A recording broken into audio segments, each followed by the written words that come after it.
ಇನ್ನು ಪತಿ ದರ್ಶನ್ ಭೇಟಿಗೆ ಆಗಮಿಸಿದ್ದ ವಿಜಯಲಕ್ಷ್ಮಿ ವಾಪಸ್ಸಾಗಿದ್ದಾರೆ. ಪರಪನಗ್ರಹಾರ ಜೈಲಿಗೆ ಆಗಮಿಸಿದ್ದ ದರ್ಶನ್ ಪತ್ನಿ ಜೈಲಿನ ಚೆಕ್ ಪೋಸ್ಟ್ ಬಳಿ ಕಾರು ನಿಲ್ಲಿಸಿದ್ದ ವಿಜಯಲಕ್ಷ್ಮಿ ಮಾಧ್ಯಮಗಳ ಕ್ಯಾಮೆರಾ ನೋಡ್ತಿದ್ದ ಹಾಗೇನೆ ಏಕಾಏಕಿ ಅಲ್ಲಿಂದ ವಾಪಸ್ಸಾಗಿದ್ದಾರೆ ಅಂತ ಈಗ ಮಾಹಿತಿ ಸಿಗ್ತಾರೆ.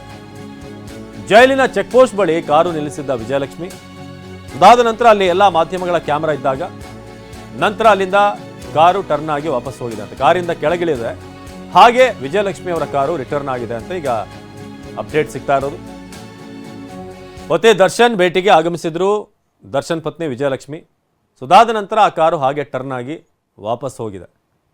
ಇದು ಪರಪ್ಪನ ಅಗ್ರಹಾರದ ಬಳಿ ದರ್ಶನ್ ಪತ್ನಿ ಇರುವಂಥ ಕಾರ್, ಇದು ವಿಜಯಲಕ್ಷ್ಮಿ ಅವರ ಕಾರು. ಪತಿ ದರ್ಶನ್ ಅವ್ರನ್ನ ಭೇಟಿ ಆಗೋಕ್ಕೆ ಅಲ್ಲಿ ಬಂದಂಥವ್ರು ನಂತರ ಕಾರು ಅಲ್ಲಿಂದನೇ ತಿರುಗಿಸಿ ವಾಪಸ್ ಹೋಗಿದ್ದಾರೆ. ಯಾವ ಕಾರಣಕ್ಕೆ ಏನು ಅಂತ ಗೊತ್ತಾಗಬೇಕಾಗಿದೆ ಸದ್ಯಕ್ಕೆ. ಅಂತೂ ಅಲ್ಲಿ ಮೀಡಿಯಾದ ಕ್ಯಾಮ್ರಾ ಇದ್ದಂಥ ಸಂದರ್ಭದಲ್ಲಿ ವಾಪಸ್ ಹೋಗೋದು ಕ್ಯಾಪ್ಚರ್ ಆಗಿದೆ. ನಮ್ಮ ಕ್ರೈಮ್ ಹೆಡ್ ಕಿರಣ್ ಈ ಬಗ್ಗೆ ಹೆಚ್ಚಿನ ಮಾಹಿತಿಯನ್ನು ನೀಡ್ತಾರೆ ನೇರ ಸಂಪರ್ಕದಲ್ಲಿ. ಕಿರಣ್, ಇದೀಗ ಫ್ಯಾನ್ ಫಾಲೋಯಿಂಗ್ ಬಗ್ಗೆ ನಾವು ಗಮನಿಸಲೇಬೇಕಾಗುತ್ತೆ. ದರ್ಶನ್ ಅವರ ಫ್ಯಾನ್ ಫಾಲೋಯಿಂಗ್ ಭಾಳ ದೊಡ್ಡದಿದೆ ಅನ್ನೋದು, ಜೊತೆಗೆ ಸೋಷಿಯಲ್ ಮೀಡಿಯಾದಲ್ಲಿ ಯಾರೇ ದರ್ಶನ್ ವಿರುದ್ಧ ಏನಾದರೂ ಪೋಸ್ಟ್ಗಳನ್ನು ಹಾಕಿದಾಗ ಅಲ್ಲಿ ಬರುವಂಥ ಕಮೆಂಟ್ಗಳು, ಕೌಂಟರ್ಗಳೆಲ್ಲವೂ ಕೂಡ ನಾವು ಗಮನಿಸ್ತಿದ್ದೀವಿ. ದೊಡ್ಡ ಫ್ಯಾನ್ ಫಾಲೋಯಿಂಗ್ ಇದೆ ಅನ್ನೋದು ಒಂದು ಚರ್ಚೆ ಆಗಿರುವಂಥ ವಿಚಾರ.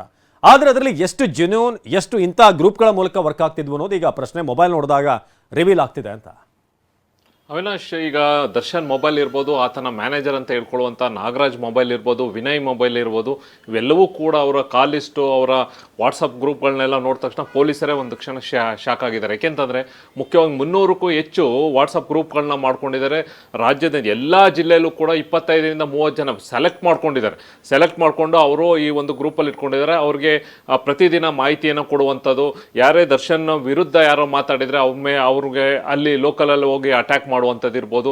ಎಲ್ಲ ಜಿಲ್ಲೆಯಲ್ಲೂ ಕೂಡ ಬೀದರಿಂದ ಹಿಡಿದು ಪ್ರತಿ ಜಿಲ್ಲೆಯಲ್ಲೂ ಕೂಡ ಇವರ ಒಂದು ಸಂಘಟನೆ ಅಂದರೆ ಇದಕ್ಕೆ ಸಂಬಂಧಪಟ್ಟಂತೆ ಆಕ್ಟಿವ್ ಆಗಿರುವಂಥದ್ದು. ದರ್ಶನ್ ಪರವಾಗಿ ಪೋಸ್ಟ್ಗಳನ್ನ ಹಾಕಬೇಕು, ಕಾಮೆಂಟ್ಗಳನ್ನ ಹಾಕಬೇಕು, ಯಾರೋ ಬೇರೆ ನಟ ವಿರುದ್ಧ ಅಥವಾ ಅದಕ್ಕೆ ಸಂಬಂಧಪಟ್ಟಂತೆ ಅಂದರೆ ಅವರ ವಿರುದ್ಧ ಕಾಮೆಂಟ್ಗಳನ್ನ ಹಾಕಬೇಕು, ಯಾರು ದರ್ಶನ್ ವಿರುದ್ಧ ಏನಾರ ಮಾತಾಡಿದರೆ ಅವ್ರಿಗೆ ಹೋಗಿ ಧಮಕಿ ಹಾಕಬೇಕು, ಇದೆಲ್ಲವೂ ಕೂಡ ಎದುರಿಸುವಂಥದ್ದು. ಒಟ್ಟಾರೆ ಒಂದು ಸಿಸ್ಟಮ್ಯಾಟಿಕ್ ಆಗಿ ಒಂದು ಮಾಫಿಯಾ ಥರನೇ ಈ ಕಂಪ್ಲೀಟ್ ಆಗಿ ಪ್ಯಾರಲಲ್ ಆಗಿ ಅಂದರೆ ಏನೊಂದು ರೌಡಿಸಮ್ ಥರ ಏನಿರ್ತೋ ಅದು ಪ್ಯಾರಲಲ್ ಆಗಿ ಈತ ಒಂದು ಕಂಪ್ಲೀಟ್ ಕಳೆದ 4-5 ವರ್ಷದಿಂದನೂ ಕೂಡ ಆಪರೇಟ್ ಮಾಡ್ತಾ ಇರೋದು ಅಂತ ಕಂಡು ಬಂದಿದೆ.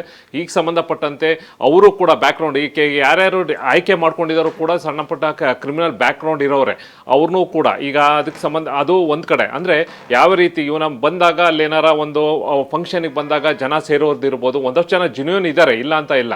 ಅದ್ರ ಜೊತೆಗೆ ಇನ್ನೂ ಕೂಡ ತನ್ನ ಅಭಿಮಾನಿಗಳ ಸಂಖ್ಯೆ ಜಾಸ್ತಿ ಇದೆ ಅಂತ ಒಂದು ಶೋ ಆಫ್ ಇರ್ಬೋದು, ಜಾಸ್ತಿ ಜನನಲ್ಲಿ ಸೇರಿಸೋದಿರ್ಬೋದು. ಇದಕ್ಕೆ ಏನಾಗುತ್ತೆ ಅಂತಂದರೆ ನಂತರ ಜಾಸ್ತಿ ಫ್ಯಾನ್ ಫಾಲೋಯಿಂಗ್ ಜಾಸ್ತಿ ಇದೆ ಅನ್ನೋದು. ಆಮೇಲೆ ಯಾರೋ ಈಗ ಹಿಂದೆನೂ ಕೂಡ ನೀವು ನೋಡ್ಬೋದು, ಹಿರಿಯ ನಟ ಜಗ್ಗೇಶ್ ಮೇಲೂ ಕೂಡ ಒಂದಷ್ಟು ಏನೋ ಒಂದು ಕಾಮೆಂಟ್ ಮಾಡಿದ್ದಕ್ಕೆ ಆತನನ್ನು ಯಾವುದೋ ಶೂಟಿಂಗ್ ಪ್ಲೇಸಲ್ಲಿ ಹೋಗಿ ಒಂದಷ್ಟು ಜನ ಗುಂಪಾಗಿ ಅವ್ರ ಮೇಲೆ ಹಲ್ಲೆಗೆ ಮುಂದಾಗಿದ್ದು, ಅವ್ರಿಗೆ ಬೆದರಿಕೆ ಹಾಕಿರುವಂಥದ್ದು, ಇದೆಲ್ಲವೂ ಕೂಡ ನಾವು ನೋಡಿದ್ದೀವಿ. ಅದೇ ರೀತಿ ಕಂಪ್ಲೀಟಾಗಿ ಇದು ಬರೀ ನೆನ್ನೆ ಮೊನ್ನೆ ಇಲ್ಲ, ಕಳೆದ 4-5 ವರ್ಷಗಳಿಂದ ಇದು ಈ ರೀತಿ ಆಪ್ರೇಟ್ ಆಗ್ತಿದೆ. ಆಮೇಲೆ ಅವರ ಅಭಿಮಾನಿಗಳ ಸಂಘದಿಂದನೂ ಕೂಡ ದುಡ್ಡು ಕೂಡ ಕೆಲವೊಂದಷ್ಟು ಮಂತ್ಲಿ ಪೇಮೆಂಟು ಕೂಡ ಅವ್ರಿಗೆ ಈ ಥರದ್ದು ನೋಡ್ಕೊಳ್ಳುವಂಥದ್ದು, ಅವ್ರನ್ನೆಲ್ಲರೂ ಕೂಡ ಜೊತೆಯಲ್ಲಿ ಕಾನ್ಫಿಡೆನ್ಸ್ ಇಟ್ಕೊಳ್ಳೋದು, ಇದೆಲ್ಲವೂ ಕೂಡ ಮಾಡ್ತಾ ಇರುವಂಥದ್ದು. ಹಂತವಾಗಿ ಪೊಲೀಸರ ತನಿಖೆಯಲ್ಲಿ ಅವರ ಎಲ್ಲವೂ ಕೂಡ ಈಗ ಮಾಹಿತಿ ಲಭ್ಯವಾಗ್ತಾ ಇದೆ. ಅವಿನಾಶ್, ಧನ್ಯವಾದ ಕಿರಣ್.